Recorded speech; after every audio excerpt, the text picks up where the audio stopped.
ሰላም እንደምናላችሁ ተመልካቾቻችን በዓለም አቀፍ ደረጃ ለ32ኛ ጊዜ በአገር አቀፍ ደረጃ ደግሞ ለ3ኛ ጊዜ የሚከበረውን የቤተሰብ ቀንን የሴቶችና ማህበራዊ ጉዳይ ሚኒስቴር የተሻሻለ የቤተሰብ ስራና ገቢ ለሀገር ኢኮኖሚ በሚል መሪ ቃል እያከበረ ይገኛል። በዚህ ፕሮግራም ላይ እንግዲህ የተለያዩ የመንግስትና ሌሎች ባለድርሻ አካላት እንደዚሁም ደግሞ ሞዴል ቤተሰቦች በተገኙበት እየተከበረ ይገኛል።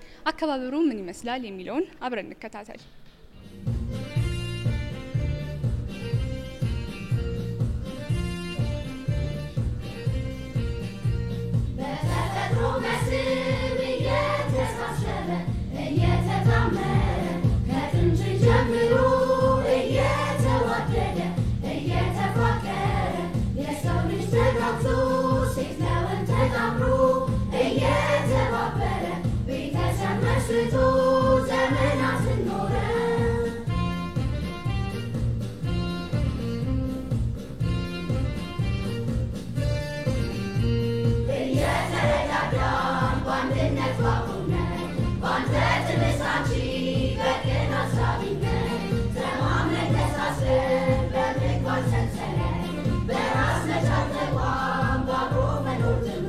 ቤተሰብ ላይ ትልቅ ትኩረት ካደረግን ያው የሀገር ኢኮኖሚም የሀገር እድገትም ይቀጥላል በሚል ነው እየተከበረ ያለው። የዘንድሮ የመሪ ቃሉ እንግዲህ የተሻሻለ የቤተሰብ ስራና ገቢ ለሀገር ኢኮኖሚ በሚል ነው እየሰራን ያለነው።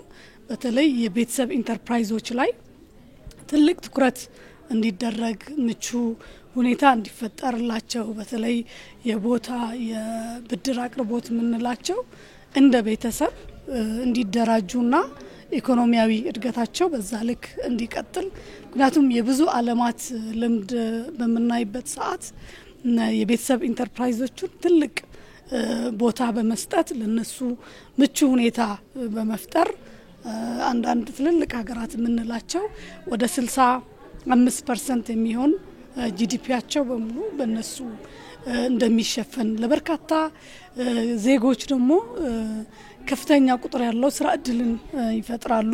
ቤተሰብ የተለያዩ ሚናዎች አሉት። የሀገር መሰረትን ያጸናል። እንዲሁም ደግሞ ትውልድ በመተካት ሂደት ውስጥ ህጻናት መልካም ዜጋዎች ሆነው መውጣት እንዲችሉ የራሱ አስተዋጽኦ አለው። ይሄ ብቻ አይደለም።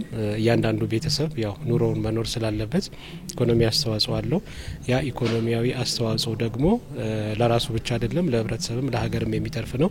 ስለዚህ ይሄንን ማበረታታት ለዚህ ደግሞ ቤተሰቦች ምን አይነት እንቅስቃሴ ማድረግ እንዳለባቸው ምን እውቀት ማግኘት እንዳለባቸው ምን መረጃ ማግኘት እንዳለባቸው ይሄንን ሲራ ደግሞ ሲሰሩ ምን አይነት ሁኔታዎች ውስጥ ማለፍ አለባቸው የሚለውን ጉዳይ በተመለከተ ሁሉም ቤተሰብ አስፈላጊውን እውቀትና መረጃ ማግኘት እንዲችል ቅስቀሳ የምናደርግበት ፕሮግራም ነው ማለት ነው።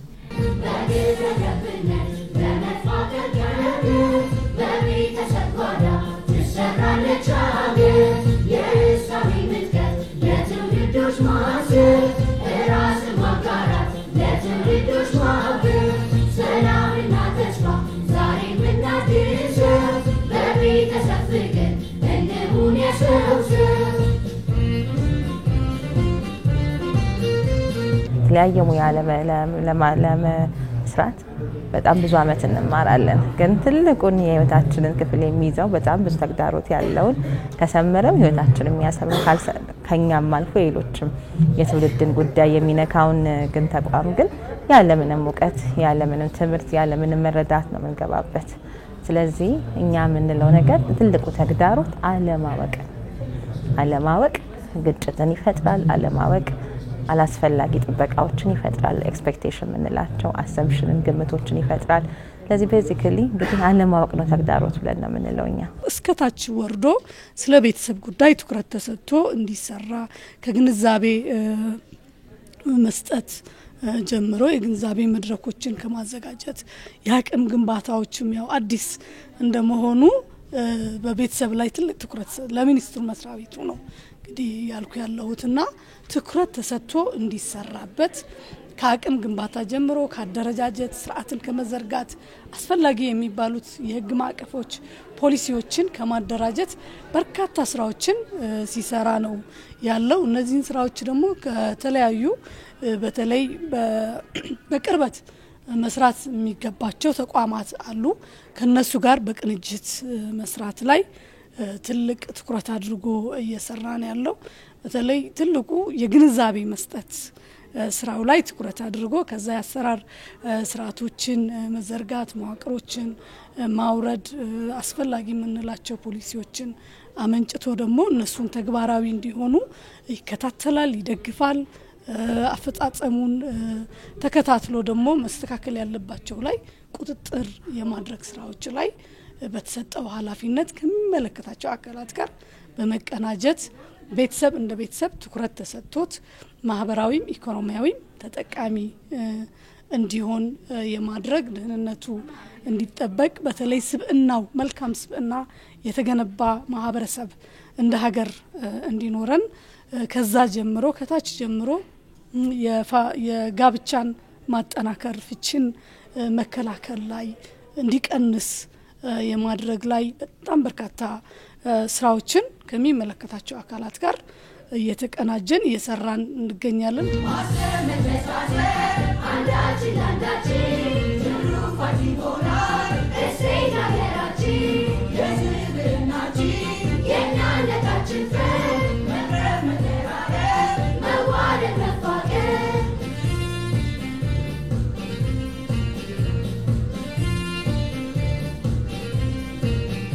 ቤተሰብ የሚጀመሩ ኢንተርፕራይዞች ለምሳሌ ኔዘርላንድስ ብንሄድ ሆላንድ ምናምን አሁን በጣም ሀብታም ሀገራት የሚባሉት በጣም ዋና መንጫቸው የቤተሰብ ንግዶች ናቸው። ስለዚህ ይሄ የሁለቱ አቅም ባል መጥቶ ሚስት መታ የምታጣምሩ ልጆች ሲጨመሩ ከዛ እህት ወንድም እንግዲህ ቅርበት ያለው ተቋም የቤተሰብ ተቋም ስለሆነ ትልቅ ፖቴንሻል አለ እዛ ውስጥና ከዚህ አንፃር እንግዲህ አሁንም የቤተሰብን ምንነት አለማወቅ የቤተሰብን ፖቴንሻሉን ብቃቱን አለማወቅ እንላለን። ቤተሰብ የሀገር መሰረት ነው የኢኮኖሚ መሰረት ነው ግን እንዴት ወዴት የሚለውን አሁን እንደዚህ አይነት መድረኮች ከሌሉ ግንዛቤው ብዙ የለም።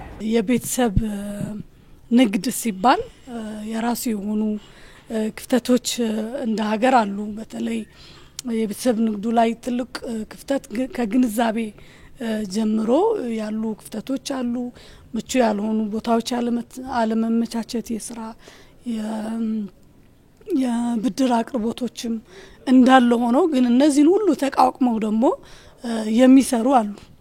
እንደ ሀገር ያው በእኛ በራሳችን ያገኘነው ዳታዎች አሉ። እነዛ ግን ቫሪፋይ ማድረግ ይፈልጋል እስከታች ወርዶ በትክክል ከክልሎች የምናገኛቸው በጣም የተሳካላቸው የቤተሰብ ተቋማት እንደ ሀገር አሉ። እነዛ ደግሞ በኢኮኖሚው ላይም አስተዋጽኦ እያደረጉ ያሉ አሉ። በሂደት ላይ እየተጠናከሩ ያሉም አሉ። ከታች ደግሞ ድጋፍ የሚፈልጉ እንዳሉ እነዚህን ሁሉ ለይተናል።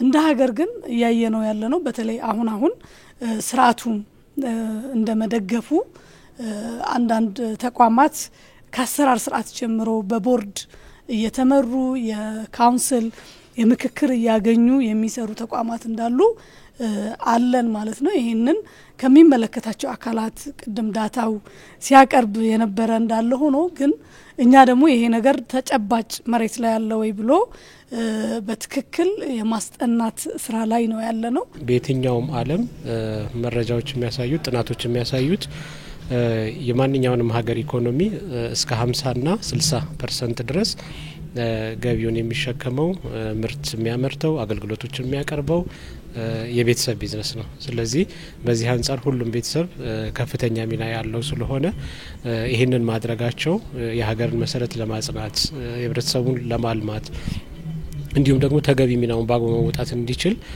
በጣም ያግዛልና ቀደም እንዳልኩት አብዛኛው ፐርሰንት እስከ 60% አንዳንድ ሀገሮች ላይ ያንን ያሳያል። በጣም በበለጸጉ ሀገራት እስከ 65 እስከ 70% ይሄዳል።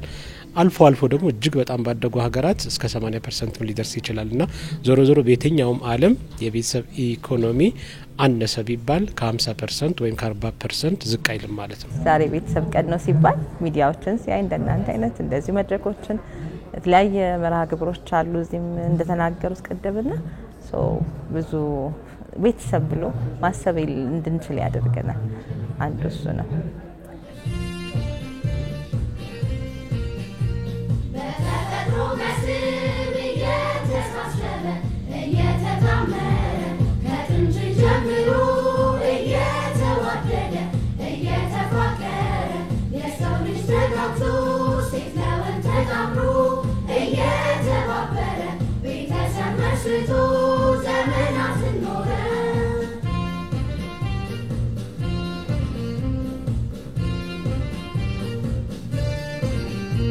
እስካሁን ያሉ አፈጻጸሞች ቤተሰቦች ምን ያህል በኢኮኖሚ ውስጥ ተሳተፉ፣ ምን ችግርስ እየገጠማቸው ነው፣ ወደፊትስ ምን መቀረፍ አለበት የሚለውን ነገር በመነጋገር በቀጣይ ደግሞ ምን ሊሰራ ይገባል የሚሉ ጉዳዮች ተለይተው በዛው አንፃር እየተሰራ ነው ያለው።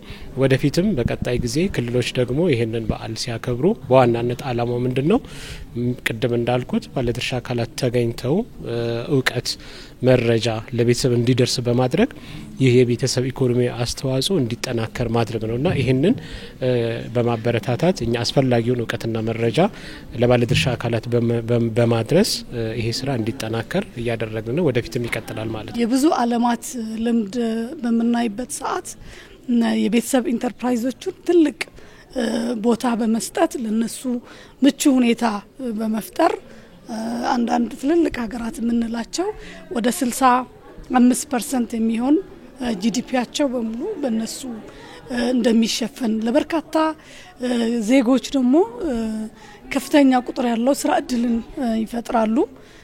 ያንን ደግሞ እያሳደጉ በአንድም ለሀገርም ብራንድ ነው የሚሆነው ቤተሰብ የሚሰሩ ስራዎችና ስለዚህ እዚህ ላይ ትኩረት አድርጎ ከሚመለከታቸው የፋይናንሻል ተቋማት በተለይ እንደ ቤተሰብ የሲቪልና የቤተሰብ ምዝገባን በተለይ ደግሞ የቤተሰብ ንግድ ላይ ምንድነው ምን ጠቀሜታ አለው ምን ጉዳት አለው የሚሉትን በደንብ የተወያየንበት ነው።